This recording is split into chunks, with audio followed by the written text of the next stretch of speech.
One Hampton mall got quite an eyeful today. They sure did. A woman promoting domestic violence awareness decided to try something a little unorthodox to get their attention. She handed out her information wearing a wedding dress. 10 on your side, Stephanie Harris tells us this wasn't just a gimmick. There's a very real and very sad story behind the satin and lace, right?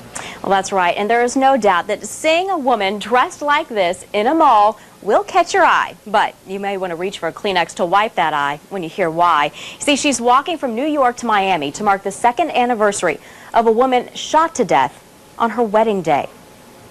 Some information? No?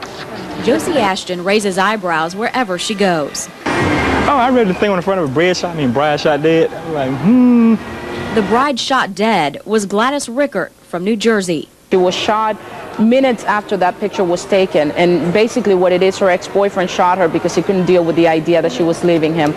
Ashton never met Rickert, but was deeply moved by her story. It really got the best of me. I've been doing advocacy for 7 years. I know the cycle of violence. I am a survivor. I went through it with my mother and my stepfather. So she set out to educate the East Coast. I actually was a victim of domestic violence with an ex-boyfriend that I was engaged to, so I got out In time. Thank you. Thank you for sharing. Women like this inspire her to continue. She knows firsthand what it's all about, and if you look at her, you wouldn't think that she was a victim. They don't wear a big label saying I was a victim. Regardless of who you are, what color you are, you could be exposed to it. People just have no idea that it is so common and that people are dying every day through domestic violence, and it affects children also. Children who view domestic violence are much more likely to grow up to become abusers or to marry abusers. Gail Kent from Transition Shelter in Hampton says 1 out of 3 women will be a victim of domestic violence at least once. We have 90 beds in our shelter, and our shelter is almost always full. Still, she says, most women don't know how or where to go for help. That's why Ashton says she'll keep walking through cities like Hampton, educating the public until domestic violence is no more.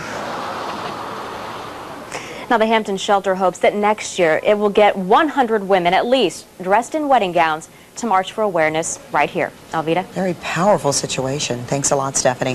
And if you are a victim of domestic violence or know someone who is, call this confidential hotline for help. The number is 723-7774. You can also find that number and more information on how to help someone who's been abused on our website at wavy.com.